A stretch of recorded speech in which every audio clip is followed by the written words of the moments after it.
Hi, you're listening to Stefan Livera podcast. Today for episode 253, Samson Mao, the CSO of Blockstream, rejoins me on the show and we talk about a range of things. They have a new hardware wallet called Blockstream Jade. So I wanted to talk about that, as well as updates on their Liquid platform and what's going on there, as well as Blockstream Mining and just Bitcoin mining in general. This show brought to you by swanbitcoin.com, the service by Bitcoiners for Bitcoiners. It's really easy and fast to sign up. They have really cheap fees. It's really, the focus is on education. So you want to make sure you send your friends and family there to swanbitcoin.com. You can create a recurring purchase plan, or you can make one-time buys. They offer bank wires for larger amounts or ACH transfers for smaller one-time buys. They're available in all states and territories of the US, and I believe they're the best place to send your friends and family when they are ready to start buying Bitcoin. Send them to swanbitcoin.com/Livera, and Swan will drop $10 of free Bitcoin in their account when they become a member. Unchained Capital are providing Bitcoin native financial services and multi-signature vaults. So if you are seeing the price of Bitcoin rise and you are now starting to think more about your security, well, why don't you think about a multi-sig vault with Unchained? You can buy 2 hardware wallets and go and set it up for free on their website, on their platform.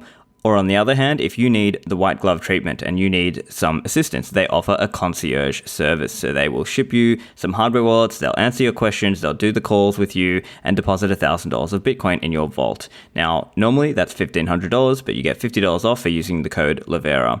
Unchained Capital are great for also those of you interested in setting up a business account. They've got a range of business features there. They host a lot of informative and educational content as well, so you can go and check that out at unchained-capital.com. Compass is an online marketplace which makes it easier for everyone to mine Bitcoin and enhance the Bitcoin network's security. The anti-cloud mining option, Compass helps you buy your own ASIC and secure hosting at great facilities around the world. For years, we have all heard that mining is only profitable if you're investing tons of money. But now, with Compass, everyone is able to tap into economies of scale and access reasonably priced hardware and cheap industrial power rates. And if you're unsure about how to get started with mining Bitcoin, Compass offers hardware and hosting bundles, which eliminates the need for advanced technical knowledge and allows you to quickly get started mining Bitcoin with hardware you own. Visit them at minewithcompass.com and start mining Bitcoin today.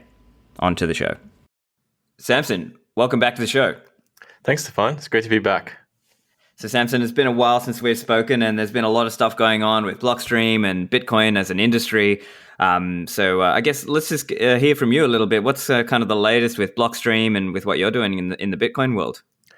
Lots of stuff. We've been busy building out more Liquid network usage and adoption, getting more people onboarded, getting more exchanges onboarded. As you know, we've launched Jade, a new hardware wallet from Blockstream. We continue our mining expansion, just the usual. Yeah, there's so much going on, and obviously it's kind of crazy. So just for listeners, we are recording 17th of February, Wednesday, and so just last night we kind of touched over 50,000 as well. So there was a lot of excitement over that also. But certainly a lot more newbie people coming into the space, and they're looking for ways to learn how to custody. So I'm actually quite excited about Blockstream Jade. So maybe we should chat a little bit about that. I've ordered mine as well. I'm just waiting for it to arrive. Obviously, there's been with all the COVID stuff, there's been some delays in the shipping and stuff like that. Not on the Blockstream side. I think it's on the postal side. But anyway, tell us a little bit about Blockstream Jade. Yeah, so Blockstream Jade is a hardware wallet that we released maybe a month or so ago, and it's completely open source, so open source hardware and open source software. And the idea is that you could build your own if you wanted to. So it runs on the M5 stack Fire and potentially other devices too. So you're not constrained to just buying it from Blockstream. You could order parts yourself, build it yourself. And this mitigates some of that supply chain risk. But I think a bigger driver for us to build this is just because we wanted more hardware wallet support for Liquid and Liquid assets. So the easiest way for us to do that was to build our own. And Lawrence Nahum, our chief architect, was tinkering around in his spare time. And I think this is a year or so ago, and said, I could probably make something really quickly. It took a bit longer than we thought, but still, it was pretty quick relative to most hardware wallet development, I think. And we got it to market, and I think people are very excited to see this. One thing I really like is that it comes at a really cheap price point. So I think it's about 40 US dollars. So how'd you get it that cheap? And tell us a little bit about that. Yeah, so we want it to be very accessible. So I think it's $39.99. That's the introductory price. It might go up a bit in the future for our next batch, but we want a hardware wallet that is very accessible to the market, and we want to get more people using hardware wallets for multi-sig because personally, I think it's better for security. And in that case, you want people to buy a couple of them, maybe 3 or more, and have their own custom multi-sig setups down the road. So that's kind of why we wanted to price it and make it accessible. But this is not a primary business line for us at Blockstream. It's more about getting more adoption of hardware wallet usage and more liquid usage too. So that's why it's priced pretty competitively. We just intentionally wanted to make it very accessible for people. Yeah, that's certainly a great objective that I'm supportive of. I think that's a really cool thing to see because you get a lot of new people coming into the space and they might balk at the cost of some of the larger, well-known hardware wallet prices. Now, obviously, there's a trade-off here in terms of security, so let's be clear about that. Mm-hmm. But for some, I could see this being a great first hardware wallet for people, and then potentially they could even, once things move down the line, they might then start looking at multi-signature and have Blockstream Jade as part of their multi-sig quorum. Exactly. Also, it's our first hardware wallet, so we didn't want to set a high price and set expectations really high. We thought it's better, we go up close to cost and see how the market reacts because, it is our first one. It's not, it doesn't have all the features we want rolled out quite yet. We're going to be basically building out as we go. This week, if you're releasing the pod this week, we'll actually release support for desktop. Yep. And then BLE on iOS is coming maybe in a couple weeks after that. And then hopefully we'll get the camera working. So it's not like it's perfectly ready to go. It's going to be iterative process, and we're going to roll features out gradually. So that's also another consideration for the price point. Yeah. And so at this price point as well, it doesn't... it's not going to have like a secure element and things like that. But I think as long as you're kind of open about that, and it might still be superior for the newbie who's just bought, their first, maybe a couple $100 worth of Bitcoin off the exchange, and maybe they want to start their journey of self-custody. And this, I think, probably a great spot for them to start, right? Yeah, definitely. We do have a PIN server. So in a way, there is something that acts like a secure element. So if you enter the wrong PIN a couple times, then you'll be locked out and you'll need to restore from your seed. So there is that extra layer of security, even though there is no secure element. But it's cool to have secure elements, I think. Yeah, fantastic. And so in terms of using the device, as you mentioned, desktop support is coming very soon. iPhone support is coming soon. So for now, does that mean it is Android only and basically a USB-C cable to plug directly to your Android phone and using Blockstream Green, the wallet? Is that how we use it right now? Correct. So the limitation right now is just Android. And there is a little bit of clunkiness when you switch between Bitcoin and the Liquid network. But all these things will iron them out and improve over time. Excellent. Yes, I'm looking forward to getting mine. I'm obviously keen to give it a try and try it out in practice. And also, I think the other easy part is that if we're getting desktop support quite soon, I know Green came out with desktop support. So can you tell us a little bit about Green on the desktop? Yeah, so I think Green first started out mainly like a web app, and then it migrated into mobile apps primarily. And we've always had a desktop support for it for quite some time, but we're adding more resources behind the desktop client. So that's pretty powerful. It allows you to create multiple wallets. If you're familiar with the mobile version, it's just one wallet per network, but on desktop, you can have multiple wallets, and you can easily navigate between Bitcoin wallets and Liquid wallets and even testnet wallets as well. So I think it's pretty handy once we get support for Jade, because you'll be able to secure all of those with your hardware wallet now. Oh, that's cool. And can you tell us a little bit about? I'm not sure how familiar you are, kind of with the deep. Maybe we're going into the technicals of Green, but I know there was a change recently around. I think it was CSV instead of. So Green has a 2 of 2. Can you tell us a little bit about that setup and what what that's changing into? Yeah. So previously, before CSV, you had to get a backup file in case like the Green service goes away to recover your Bitcoin. But with CSV, then you can basically set up another address where if it times out, it'll be retrievable through that address. So it's just a way to make people less reliant on us as the service provider. And I think it's more elegant too, because then you don't have to give your email address to get your backups or anything like that. You just create your CSV setup and you're done. You're done.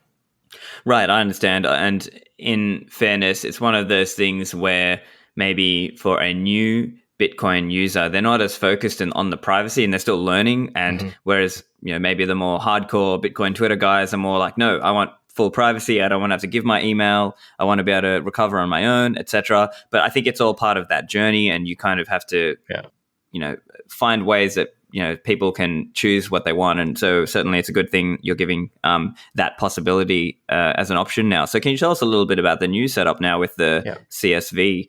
So I guess first of all, for anyone who doesn't know, what's CSV and how are you incorporating that? Well, CSV is check sequence verify, but I don't know how Gotcha.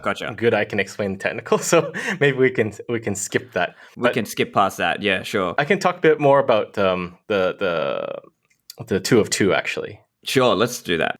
Okay. So Green also is a 2 of 2 multisig. You can also do a 2 of 3. But typically, when you first set up a wallet, it's defaulting to 2 of 2, where Blockstream is one of the signers. Some people don't like that, so we're actually working on single sig as well. So if you saw maybe a couple months ago, we launched Blockstream Aqua, or just the Aqua wallet actually. And that is a single sig wallet. So we do have the capability to do single sig, and that will be coming out in Green, hopefully in the next couple months.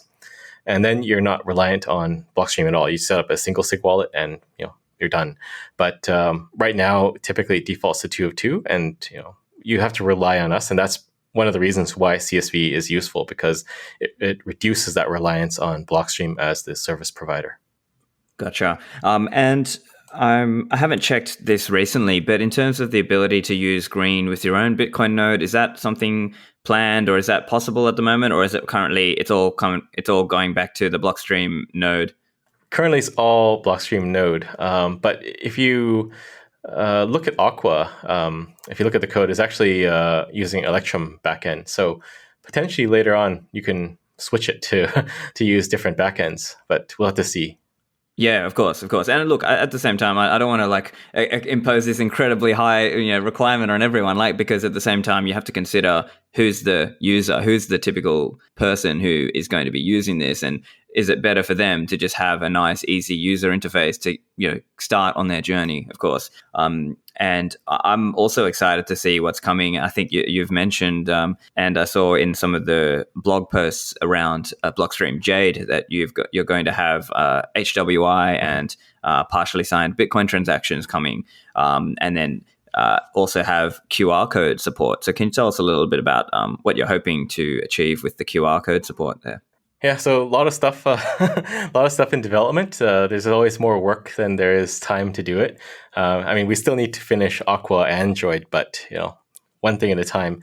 So if you notice with Jade, there is actually a camera on it, and the idea is that we'll be able to support QR codes. So you could do complete air gap signing just by using the camera and QR codes.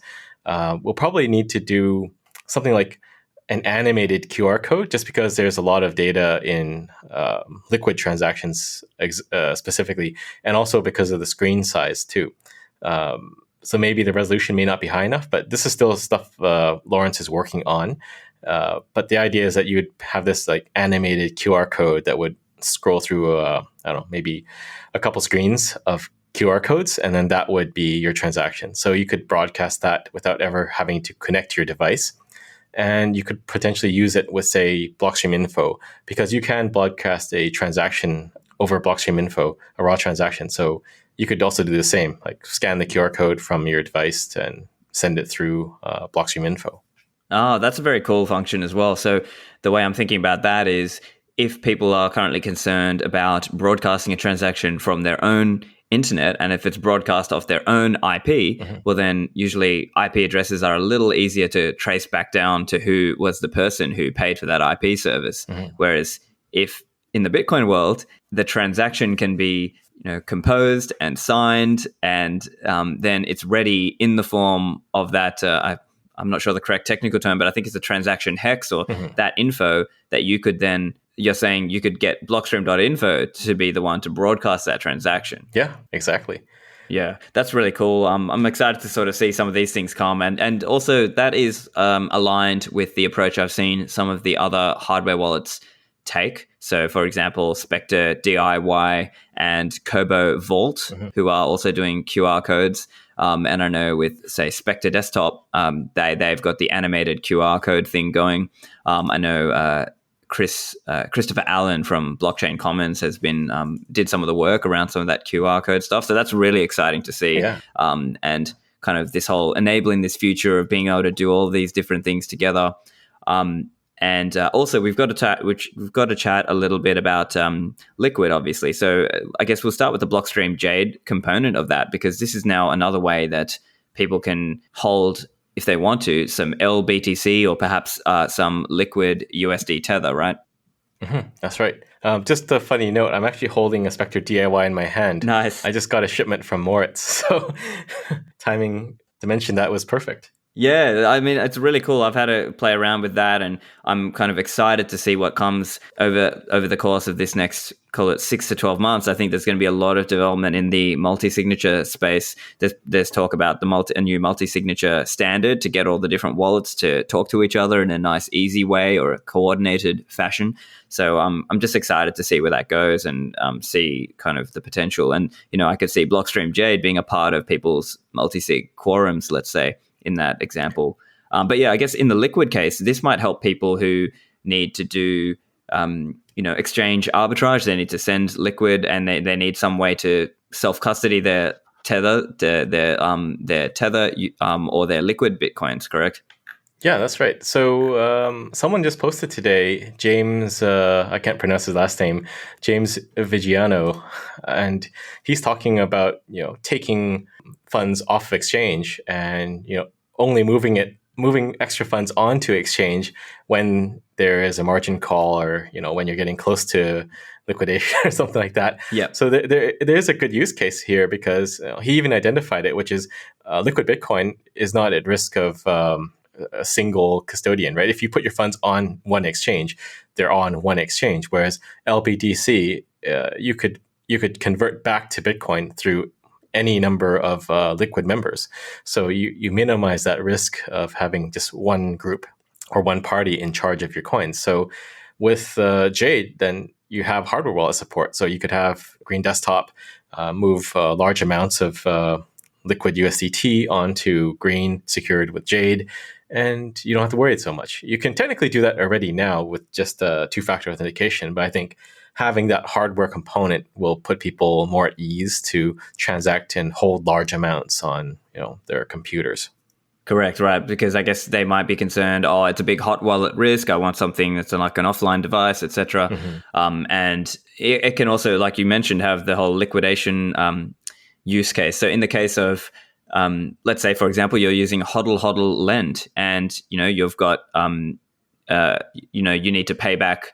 You say you put up some Bitcoins, and now you need to pay back stablecoins. Well, this could also be another way that helps you facilitate that process of holding your Liquid USDT and do the transactions there. So I can sort of see a use case there for people who need some kind of bridging between the fiat world and the Bitcoin world. Obviously, you and I, we would love to just be 100% in the Bitcoin world, but for now, I think we still need ways to try to minimize some of the trust in the fiat system, kind of. But I guess, that's maybe a debatable point, right? Because someone could say, but what about Tether, blah, blah, blah. But, I guess that's something to think about. And I guess... Yeah. I mean, have you got any comments on that, or do you want to? Maybe we can chat a little bit about Liquid as well, just in general. Well, I think there is a use case for stablecoins. There's always people that say only Bitcoin, but the reality is there's a lot of fiat in the world still, and we need to suck all that fiat into Bitcoin, and it's going to be a gradual process over the next, I don't know, 100 years, and there will be trading. So there is a very practical use case for stablecoins and a need for stablecoins. You can't really trade Bitcoin for Bitcoin. So services like you mentioned, HODL HODL, they're very useful when you want to buy, trade, or even I think you can borrow and lend now, and they've set Liquid USDT as their default. So I think with the hardware wallet with Jade, it'll help accelerate that trend. And just today, I think we saw $55 million of Bitcoin pegged into the Liquid network. So I think this is the trajectory we're going in, having this improved way to transact and trade with privacy through confidential transactions, and even having stablecoins confidential as well through confidential assets. Yeah, so as you mentioned, I checked on our friend Clark Moody's dashboard, and I see that there are now over 2,800 BTC locked in to the Liquid network or pegged into the Liquid network. So do you have any comments there just around how Liquid is growing and what it's looking like these days? Yeah, I mean the growth of Liquid is pretty much in line with the growth of Bitcoin. If you look at it historically, we're doing probably under 1,000 or around 1,000 transactions a day, at least when I checked last. But that's almost the same as Bitcoin when Bitcoin was about 2 years old. So I think a lot of people forget Liquid is only about 2 years old. So it's still very young, and it's not going to happen overnight, but it is a superior technology compared to a lot of other chains out there if you want to transact Bitcoin and you want to transact stablecoins. It's just designed for financial transactions with improved privacy, and you don't have that with other networks that transact stablecoins at this time. I'm also curious. So the idea is that Liquid is not, it is, I guess, created by Blockstream, but I guess longer term, the hope is that it becomes more like its own network and supported by a range of other providers and suppliers, wouldn't you say? Yeah. So, when Liquid launched, it's basically me picking people and selecting the members, like who would be the 15 functionaries that have the hardware. But now we have in place a governance board, or several governance boards. We have a oversight board, which is in charge of general governance and management. We have a membership board that vets new members to the network, who will get a functionary box down the road. So just if you don't know, a functionary box is basically a 1U server that extends the Liquid blockchain. So they're distributed all around the world. You can think of them like miners of the Liquid network. But we also have a technology board that helps us drive our roadmap, what we develop, and bug fixes and everything like that. So the management of Liquid is pretty much out of our hands now. We're like the service provider that provides tech support to this federation. I see, yeah. And it's one of those things where I see on Twitter, sometimes you see some of that discussion, and you see, obviously, people have strong opinions in the Twitter world, but you see some of these debates going back and forth about, no, Lightning for inter-exchange settlement, and no, Liquid for inter-exchange settlement. Now, personally, I'm a fan of both for that case, and I wonder what your views are on that. And is it sort of like, maybe one way to think of it is like, for small transfers, Liquid is faster, but for high value transfers, Liquid makes more sense in those cases. How are you thinking about that? Well, I think you mean for small transfers, Lightning is better. Sorry, yes. Right? Yes. For large ones, yes. Yeah, so that's pretty much it. That's the general case. Because for Lightning, you have to open up a channel. You have to have liquidity in the channels. It doesn't make sense to transact large amounts through Lightning, even though it can be done. I just can't see it happening. There's just too much risk. There's too much hot wallet risk. Whereas with Liquid, the exchanges can effectively operate as they do with Bitcoin. They can have cold storage for LBTC, warm and hot wallets, and you're not constrained by worrying about liquidity. You can send 1,000 Bitcoins from BTC Turk to Bitfinex using LBTC, and there's no worries about having enough capacity. So I think there's a place for both, and I think both are great. Lightning improves privacy. Liquid improves privacy. I think Lightning makes sense for smaller transactions, and it's great that exchanges are stepping up and integrating. So OKX has now supported it, and that's a good thing because it lets people transact small amounts onto exchange. But I think if you're moving large chunks of Bitcoin, then Liquid is the better way to do it. And Liquid also has support for stable coins too. So right now you can't transact Tether on Lightning. I think Paulo is trying to get RGB going, but that's still a ways out. But currently you can do LBTC and Liquid USDT, and it's going to be more reliable, faster, and cheaper than a lot of other methods out there. Right, and so I think that makes a lot of sense to me. I suppose the Lightning maxi argument on this would be something like, oh, but see, Lightning is so much faster because Liquid has the 1 minute block times. But I think there's one point I think we have to remember here, which is that, okay, so imagine you're a trader trying to arbitrage across exchange A to exchange B. And so at this moment that there is a mispricing, you would also have to make sure that the Lightning channels between those exchanges has enough capacity. Mm-hmm. And so maybe you could say, oh, okay, fine. They would have a private Lightning network between the exchanges, and they would just have, huge channels. But even then, there's a capital cost to that. And I think it might be the case that the channels would get, extinguished, or in terms of the capacity would be exhausted at the precise moment that the trader needs it to go that way, right? What do you think? Yeah, pretty much. Like, you can exhaust the channel if it's all being pushed in one direction. So, it's good because it's good for people moving small amounts. Then you don't have to do a main chain transaction. But there is an upper bound to the practicality of using Lightning. And, sometimes people critique Blockstream and say, oh, you guys are anti-Lightning and you're fighting Lightning. But they forget that we work on C Lightning, which is one of the main Lightning implementations. So it's just kind of funny watching that happen. We think there is a place for everything, but use the best tool at your disposal for the purpose that you want to achieve. Of course, yeah, and so certainly listeners who maybe if you're newer, just make sure you're aware that Blockstream is also contributing to C Lightning, and Rusty and Christian Decker and Lisa, some of the they're contributing at the protocol level of the Lightning network as well. So it's not like Blockstream is only pushing Liquid; they are pushing both Lightning and Liquid. Yeah. Yes, thank you. Just so that's clear. But I mean, I think all my longtime listeners know that, but I think some of the newer ones that might not be so clear to them. So, I mean, we have seen a bunch of exchanges recently either open up Lightning support or commit publicly to say, yes, we're going to have Lightning support. So I know Kraken have done this. OKCoin, as you mentioned, have committed to this. Bitfinex have had it for a long time. Who else in terms of major exchanges? I can't think of any. The big ones, as you mentioned, are Kraken and OKCoin. And, I think a lot of people are also pressuring Kraken to support Liquid.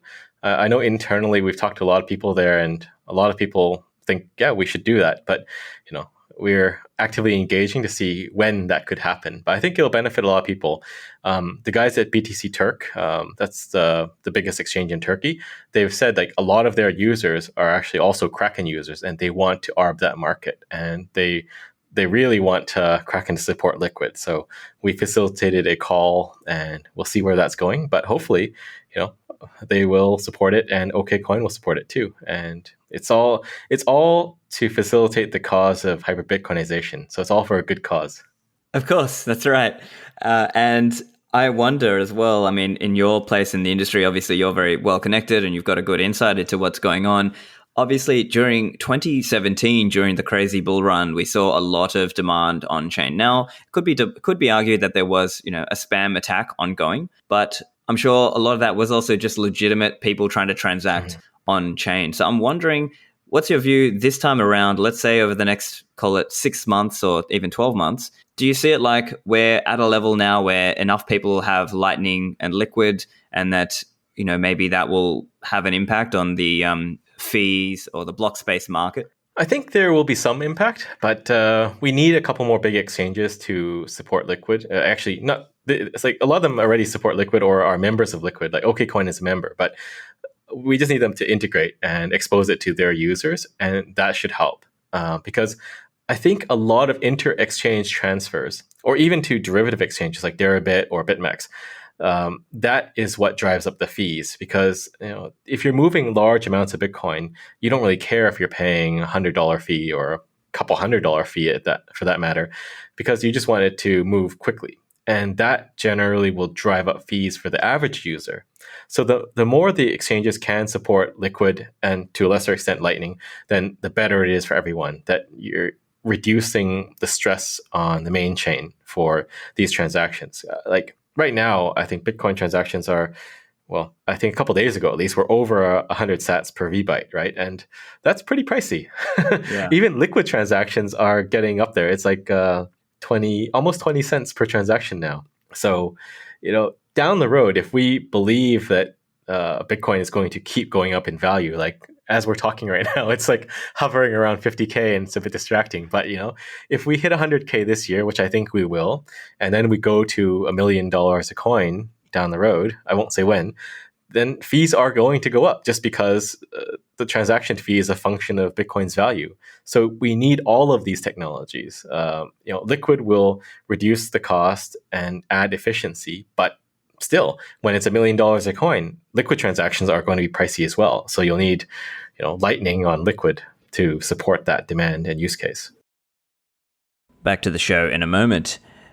CoinKite.com are the creators of the Cold Card, one of the most recommended hardware wallets by Bitcoiners. I think it's the best in the market. There's a whole range of awesome features like the ability to use it air-gapped, or the ability to bring your own entropy, or the ability to use it as part of a multi-signature setup. So you can literally never plug this device into a computer, and you can just plug it to the wall or to a phone power bank or use a cold power, and then you shuttle the wallet over using micro SD card. This wallet is a really leading wallet in the space. They offer PSBT natively. It's got an address explorer, all sorts of features. Go and get yours at coinkite.com and use the code Livera for a discount. CipherSafe are producing the Cipher Wheel product. So if you have a Bitcoin hardware wallet and you're just using that piece of paper, well, it's time to upgrade. You've got that BIP39, 12 or 24 word seed. It's time to get a metal seed product that is fireproof, waterproof, rust-proof, pet-proof, and tamper-evident. The Cipher Wheel comes in a wheel shape. You slide in the tiles, that's 4 tiles per word, and it's also got a padlock tamper-evident seal, so you can know if it's been opened. So make sure you or your loved ones have access to your Bitcoins if an accident occurs. Go to cyphersafe.io and use the code Livera for a discount.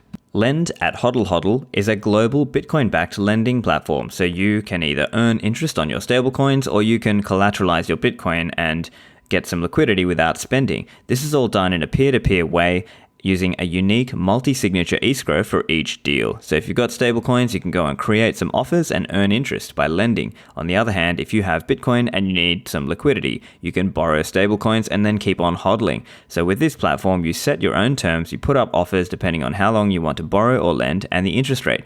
Go to lend.hodlhodl.com. Back to the show.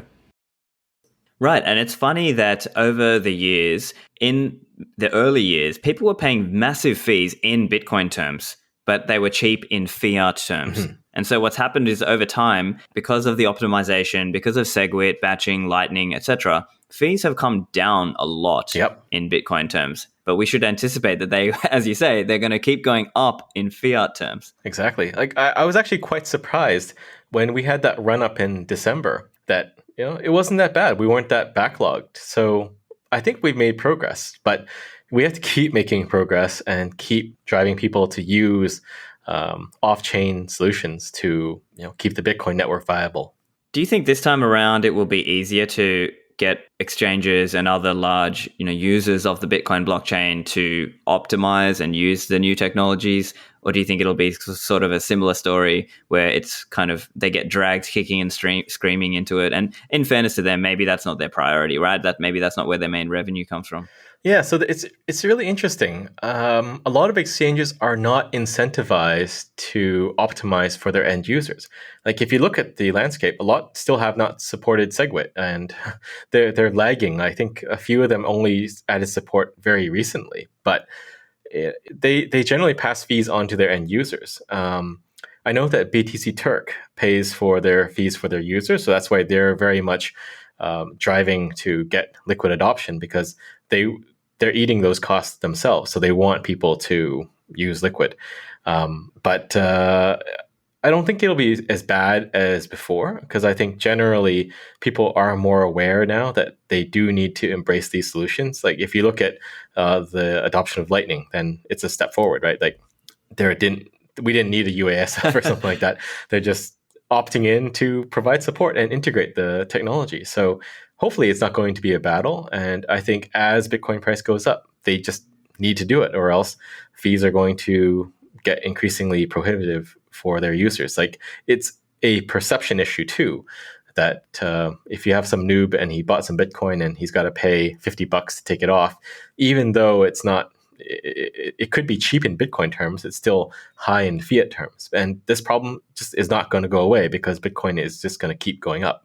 Right. And it's also funny because, well, not funny, but it's just more like we will see sometimes people complain on Twitter saying, oh, I had to withdraw from the exchange and that, was such a high fee. And they sometimes blame Bitcoin when really it's like the exchange who had who didn't use a more optimized way of interacting with Bitcoin. Yes, exactly. Yeah, so I'm also curious as well, do you see it kind of like there's going to be a few more dominoes to fall before Liquid becomes like really more, I guess, mainstream, or lots of exchanges want to all support it and get all those inter-exchange connections going? Yeah, I think if we can get a couple more derivative exchanges to add support and maybe OKX and Huobi, then I think we should be in a pretty good place. Awesome. So let's also chat a little bit about mining. So I know Blockstream Mining has been advancing a little bit. Can you tell us what's the latest with Blockstream Mining? Well, we've been plugging away. We first started our mining operations shortly after I joined in 2017.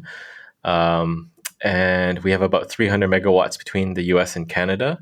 We're still building out a lot of that capacity. It just takes a lot of time. You have to buy a lot of transformers and equipment. We recently announced a big purchase of microBT equipment, about 25 million worth. So yeah, it's still growing and we're making steady progress. Yeah. Do you have any views on, what kinds of mining equipment you're looking at, what you like, and why you like microBT? Well, microBT is just very reliable hardware. We've done a lot of testing of it. We get some of their models before they're released to the public, and we put them through the ringer. So I find they're quite reliable. They're generally, I mean, the competition is not as strong. I think eBang is a close second, maybe. Bitmain had a lot of issues with their previous gen. We haven't touched their newest gen, but their earlier gen had a lot of problems with quality, like heat sinks would just fall off, and I don't know. Maybe that was just due to their infighting, and no one's looking at quality control as Jihan and Mick are fighting. But that hurt their perception, I think, in the marketplace a lot, and it's doubtful if they can regain their dominance now. I think MicroBT has managed to leapfrog them. Right. And it's interesting from what I can hear, it seems like there's a little bit of a mining equipment squeeze on. So it can be hard to get the equipment because so many people are trying to run to get demand, right? Or trying to get equipment. Yeah, I mean, it's always the case. Like when Bitcoin becomes hot, then people want in because they do the calculations and they see, oh wow, if I bought the miner, I could make a tidy profit on mining Bitcoin instead of buying Bitcoin. But then there's a lot you have to have in place. You need that infrastructure. You need to have your mining farm. You have to negotiate your power deals. You need the equipment, and it's not easy to get the equipment. Like right now, everybody's constrained from the foundries from getting the chips themselves to make the miners. So it really pays to understand Bitcoin and to get in when it's not so hot. Like back in 2017, when I was sourcing power for our mining operation in Quebec, I did that before the big gold rush, and a lot of people were not that hot on Bitcoin at that time. But then with the run up, then suddenly everyone was looking for power, and even the landlords were trying to squeeze you, trying to extract rent from you, and trying to get every single nickel and dime they can out of you. So the best thing to do is just get into Bitcoin when it's boring and it's dead. Yeah, no, that makes a lot of sense to me, and I guess it's also about getting your power arrangements going because obviously the power and the electricity price is a huge deal in terms of how Mhm. profitable you will be. I've also seen this funny dynamic where people are using older mining equipment now because because of the massive price run recently, Yeah. really old equipment is now profitable again. Yeah, S9s are profitable again. So, the mining equipment never becomes obsolete. It just becomes obsolete for certain price points. So, people want to buy old stuff because they can't get new stuff. So, it's kind of a funny market in that sense. Hang on to your old miners if you have them because you never know. One day they might be super profitable to run. You got to hodl those miners, guys. Hodl everything. Hodl Bitcoin, hodl miners. So yeah, so from what I've heard, the dynamic there is almost like if you have a higher cost of electricity, you might need a newer, more efficient miner. Whereas if you are using older miners, you might only be able to make that work with really, really cheap cost of electricity. And so that's sort of that dynamic there where it's almost like the newer equipment goes to the people who have the highest electricity price, and then over time it sort of flows down like water down the mountain. It sort of flows in the direction of the people who have as it ages, then it ends up with the people who actually have the cheapest possible electricity price. Is that similar to what you have seen? Well, I think in general, even people with low power costs, they want to buy the latest gen stuff too, right? It's kind of like when you buy an iPhone. If you're going to buy an iPhone, you buy it when it comes out, so you maximize how long you can use it for Yeah. before Apple obsoletes it again. So it's the same with the miners. If you're going to buy something, you want to buy the new gen, right? Because it'll last longer. But even if you have cheap power, you still want the latest gen because you're maximizing your profit margins at that point. You Oh, don't. of course. Yeah. I Yeah. think I was just referring more to like if you're going to have that conversation around when should you upgrade, because if you've already Mhm. got miners and it's kind of now you've got a few years old equipment, that kind of thing, right? Yeah. But there's a lot of people with free power. There are clever ways to get free power in the world, and those guys will buy old miners. It costs nothing to them, and they get money or Bitcoin. So there's always demand. Yeah, and the other funny one I've heard is that because of how crazy it is and this market, it's like it literally matters how quickly you get the equipment. And so if you can get the equipment delivered really quickly, then and plug it in really quickly, that's like huge amount of money saving because otherwise you're just leaving money on the table. Yeah, exactly. And the challenge right now is that deliveries are stretching out to end of the year now, and a lot of the manufacturers are just not taking orders. They don't want to overpromise, and they don't want to be able to. They don't want to be unable to deliver. So if you go to some of the manufacturers now and you say, "I want to buy some miners," they'll say, "Yeah, we can't sell you any right now." Damn, yeah, because I guess most of us are used to the world where, if you want to buy something, you just go to the shop or you order it online and, in a few days it's delivered. But it's like really the industry is heating up against constraints that just, you just, even if you were going to pay more for it, you wouldn't be able to get it unless you, I don't know, bought a secondhand machine of someone else. Yeah. The challenge, I think, is that we are too small as an industry in terms of like when you look at the foundry level of business. They do business with Apple, with Samsung, or Samsung does their own, but they want big orders and they want consistent orders. So there might be a peak or a spike in demand for ASICs to mine Bitcoin, but they just won't do that business because it's not stable, right? They want that quarter after quarter reliable customer that's going to buy in volume and sustain their business. They don't want to cut off those customers and supply you because Bitcoin is hot this year, and the next year, okay, Bitcoin's dead again, and now you don't want to buy anything. So, I lost my big customer. So that's the nature of the market. And I think it'll improve over time, but we need more mining and we need more people making miners and ASICs so that we have that sustained, constant demand. So let's say Bitcoin, goes 5x or something like that from here. How would that sort of change the that dynamic there? Would at like say at like another 5x from here? Would that then start having serious, that would presumably have very serious implications in terms of how much demand there is for miners, and then in turn getting access to chip fab, right? Well, I think it's less about the price spike, and it's more about sustained demand. So we need to, let me think about this. We need to have constant demand for equipment, and then we'll be able to, like, the not we, but the ASIC manufacturers, the industry broadly, yeah, they'll be able to go to foundries and say, we always want to buy, I don't know, 500 million worth of chips every quarter, and then they'll start allocating more pipeline to ASIC makers, Bitcoin ASIC makers. So that is the key: having sustained, constant demand versus spiky and dippy demand. Right, I see. And I mean, as an example, let's say we spike to 5x and then we crash down to, I don't know, whatever, 100K or whatever it is. I wonder then, is there an argument there is also that, over time, fine, we have bull and bear cycles in Bitcoin, and maybe it's like the winters are getting progressively less cold, perhaps. Yeah, maybe that will do it.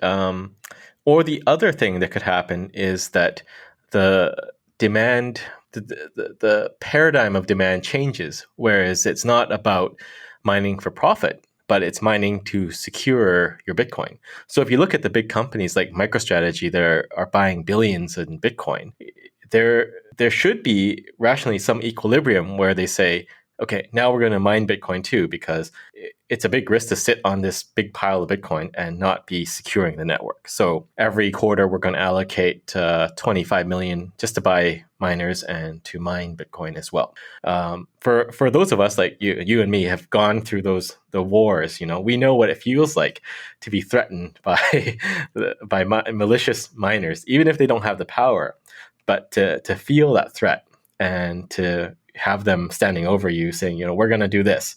And that's not a good feeling. And I think there needs to be some education around that to a lot of the new players that have come into this space, and educating them on the need to be a miner, because then you're actually participating in the network and securing it. Yeah, that's a really good point, because it's like defending your investment. So one way you might defend your investment is, putting up some funding for Bitcoin development, whether that's Bitcoin Core or Lightning or something else. And then, as you're mentioning, another way is to put some money into mining, or put some money into these different aspects of it. And I think MicroStrategy really have been one of the leading, examples of a company going hard on Bitcoin. And so perhaps there'll be others who follow them as well. So as MicroStrategy keep increasing the size of their Bitcoin stack, it starts to make more and more sense for them to actually start playing in the mining game, maybe not directly on an ROI for the mining, but on a protection of the investment sense.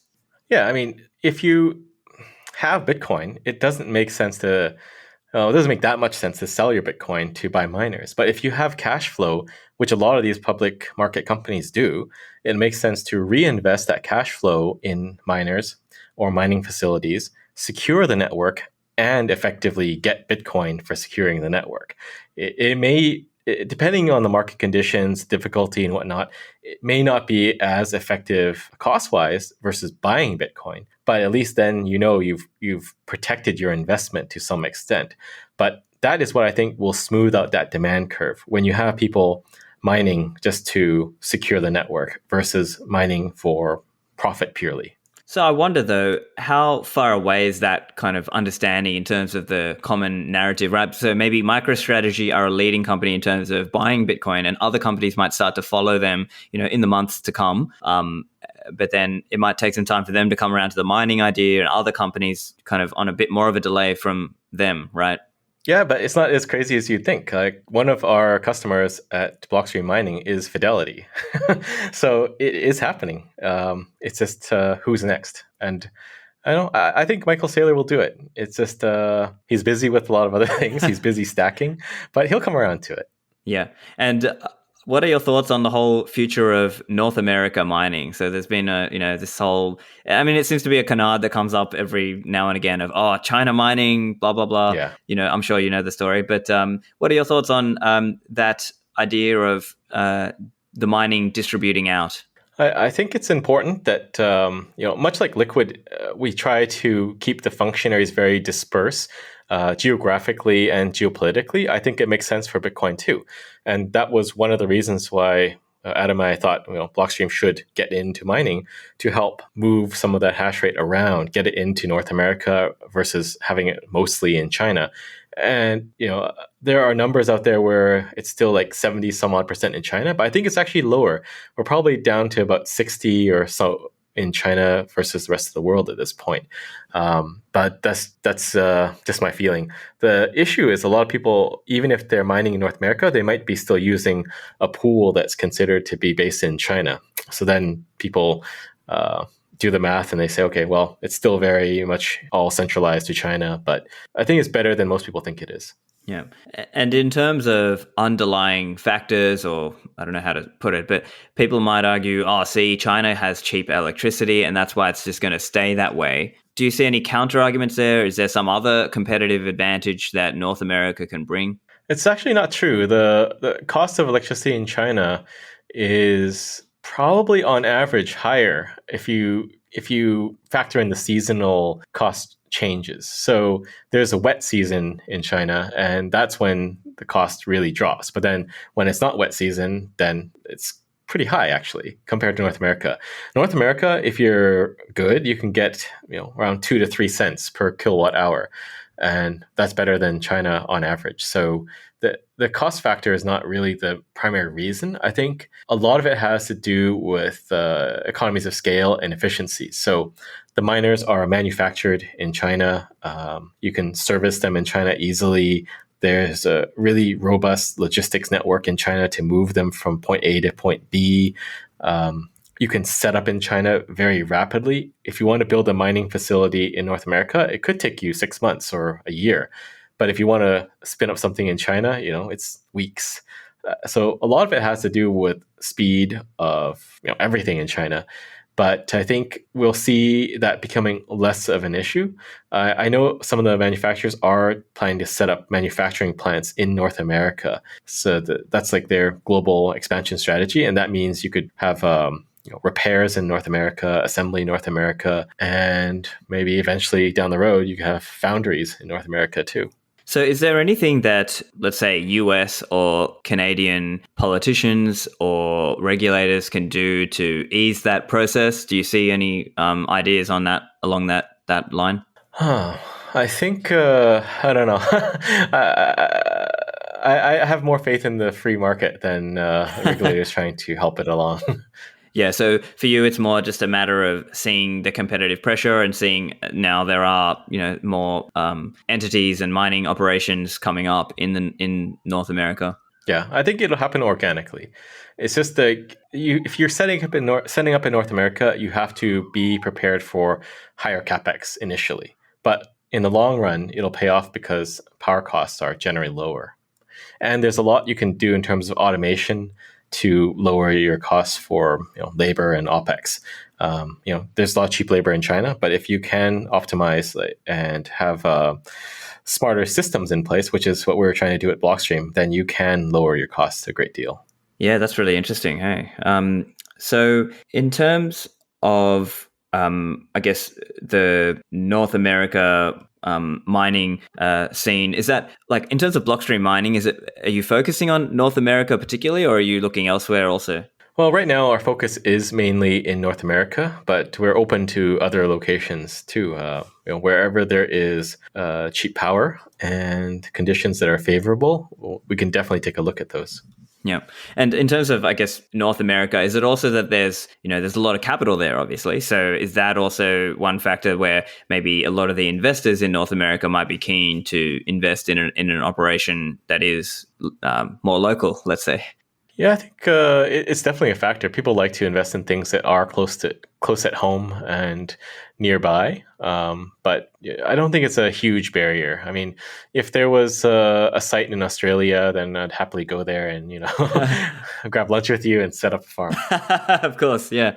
And I mean, it seems that there's all sorts of different approaches going. So there are some people who are more just trying to, get deals going with their local power plants. And then there are others who are saying, no, we'll try and find renewables, or we'll be able to make it ourselves. How do you sort of see the split there going with, renewables versus, non-renewable energy? Well, generally, renewables are cheaper. So you're generally going to see more use of renewables. The question is really your preference, right? Like a lot of our power in Georgia is nuclear. So do you think nuclear is renewable? I think it's kind of renewable. It's not burning coal, right? So it's not polluting the environment. I think it's quite green, actually. So it really just depends. I mean, some people will try to find green energy to mine with, but I think as long as you're not actively using something that's very polluting, then it's okay. Yeah. And I wonder what your take is on that whole, what percentage of, Bitcoin mining energy usage is being renewable versus non-renewable? Do you have a thought on that, or anything you can share? I would say it's probably like 60-70% renewable, just because hydropower is just so cheap. I mean, some of the renewable power is pretty pretty BS, like wind energy. It's green and renewable, but there's a huge dimension of non-renewable stuff that is used to create those wind turbines and maintain them, right? Even solar power is green and renewable, but it's highly ineffective cost-wise to set up a solar farm to mine with, like at this point.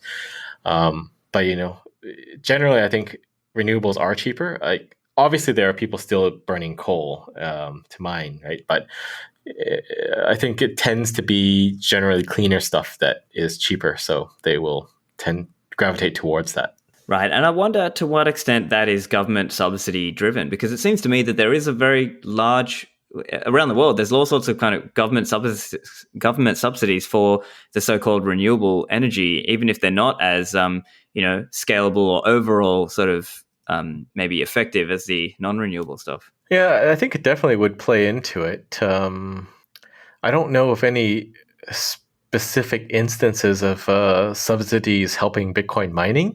I know that in the past, Bitmain has tapped into some government subsidies and used it for mining when they weren't supposed to, and then those got shut down. But I haven't heard anything like directed towards helping the industry or an industry. But that's typically lack of foresight. Like if you look at Canada, we have massive amounts of excess power that could be used for mining for many purposes. Like I don't know if you have it in Australia, but we have crown corporations, which are basically government-owned corporations, and those can generate profit. So you could set up a crown corp to mine and pay off the debt or something. But that's not happening. We just waste the power. Yes, definitely. So Samson, that's probably a good point to finish up here. Where can listeners find you online? Yeah, I'm on Twitter at Excellion, EXCELLION, and you can find more info about Blockstream just by following at Blockstream. We're on LinkedIn and Facebook too. And if you have questions, there's lots of information out there. We have help guides and blog posts about our tech all the time, so feel free to check it out. Get the show notes at stefanlivera.com/253 for this episode. Make sure you subscribe in a podcatcher application so you know when new episodes come out, and I will see you in the Citadels.